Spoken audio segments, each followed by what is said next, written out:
Paz do Senhor Jesus, povo de Deus, vamos dar continuidade na nossa leitura devocional hoje no capítulo 4 de Hebreus e vamos ver o que o Senhor tem para falar conosco. O subtítulo já diz o seguinte: quando as promessas se juntam com a fé. E vamos dar início aí à leitura. Enquanto a promessa de descansar nele nos impulsiona para o alvo de Deus, cuidemos para não sermos desqualificados. Recebemos as mesmas promessas que o povo do deserto. No entanto, elas não fizeram bem a eles, porque não foram recebidas com fé. Portanto, se crermos, iremos experimentar o estado de descanso. Se não crermos, nada feito.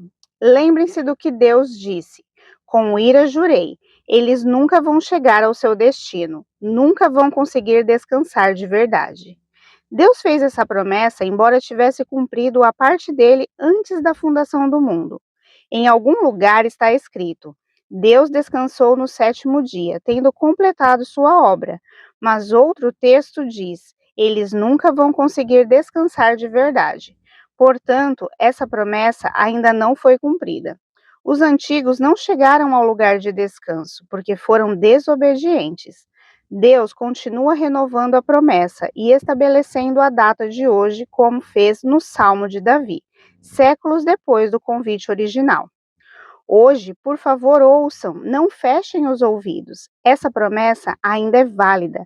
Ela não foi cancelada no tempo de Josué.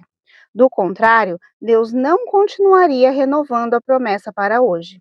A promessa de chegada e descanso para o povo de Deus ainda está de pé. Deus mesmo está neste descanso, e no fim da jornada descansaremos com Ele. Portanto, permanecermos firmes e chegaremos ao local de descanso. Se não houver desobediência, não haverá desvio. Tudo que Deus diz é sério, o que Ele diz acontece. Sua poderosa palavra é aguda como o bisturi e capaz de cortar tudo, seja dúvida, seja desculpa, mantendo-nos abertos para ouvir e obedecer. Nada nem ninguém pode enfrentar a palavra de Deus. Não se pode fugir dela. Não há como. E aí vai ter um pequeno subtítulo depois, mas eu vou fazer uma pausa aqui. O povo do Egito, né, por conta da desobediência, da murmuração, Deus se irou com eles e falou: vocês não vão entrar na terra prometida, apenas a geração depois de vocês. Os únicos daquele povo que entraram foi Josué e Calebe. Por quê? Porque eles nunca duvidaram de Deus, eles tiveram fé, eles creram, eles tentaram animar o povo. Então Deus reforça isso daqui, que na verdade o verdadeiro descanso, né, não vai ser aqui na terra, mas Deus dá pequenos descansos para nós.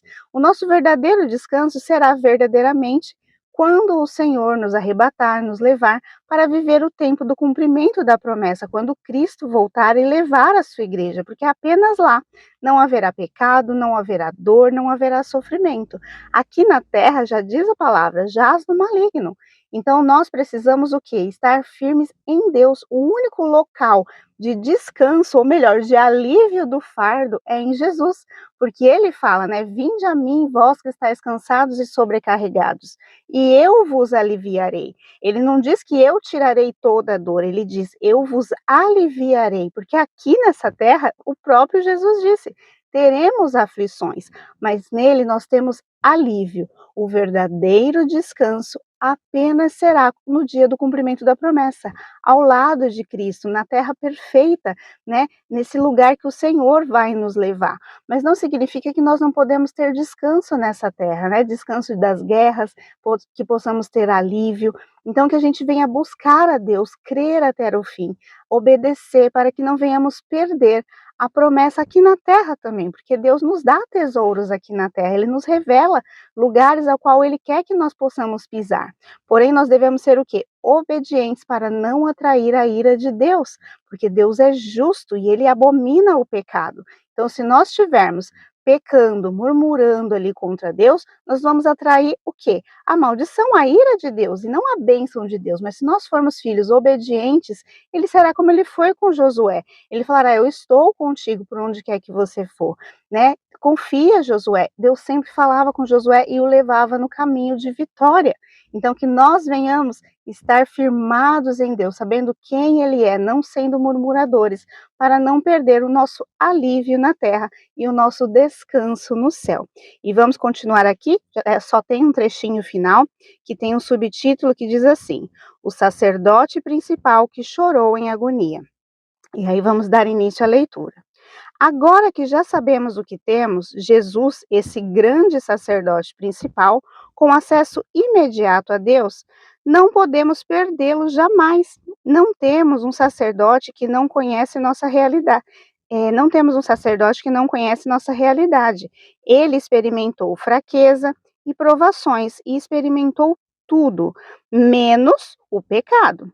Portanto, vamos andar direito e receber o que ele tem para nos dar.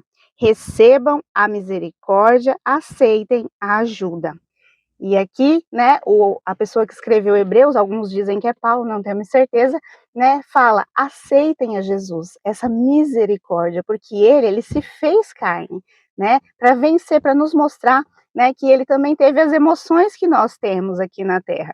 E ele provou de tudo isso. A única coisa que ele não fez foi pecar, mas ele provou sim todas as nossas emoções humanas, as dores, os amores, né? Ele não teve o pecado, ele não se casou, mas talvez amou, nós não vamos saber, né? Porque de tudo ele provou, mas ele não pecou, ele fez as escolhas dele para não cair em pecado, né? Para que ele continuasse santo, mas não significa que ele não sentiu, né? Que ele não provou. E assim ele provou, se fez o sacerdote perfeito, se entregou pelos nossos pecados, além de ser o sacerdote perfeito que se apresenta diante de Deus, ele foi o cordeiro que se sacrificou para nos dar a chance de hoje chegar e falar: Jesus, em nome de Jesus, nos dê, né, nos abençoe, nos mostre, nos direcione. Através desse nome santo, nós temos acesso a quê? A Deus, ao Pai. Nós chegamos diante dele justificado e não com o cheiro dos nossos pecados. Jesus justifica-nos dos pecados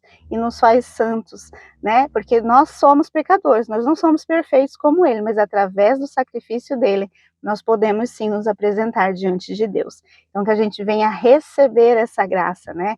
Receber este amor de Cristo, para que venhamos cada dia mais nos aperfeiçoar e viver as grandezas que Deus tem aqui nessa terra e chegar no nosso dia do descanso ao lado do Senhor.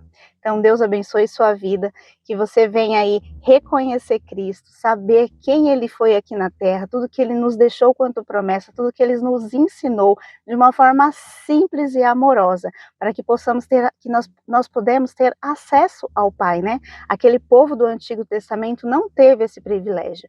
Deus um dia virá, né, com o dia da justiça, e justificará talvez aquele povo, porque eles não tiveram a graça que nós temos, mas nós, aquele que conheceu a Cristo, ouviu falar de Cristo, não vamos poder alegar ignorância, né, porque o próprio Jesus disse: eu sou o caminho, a verdade e a vida.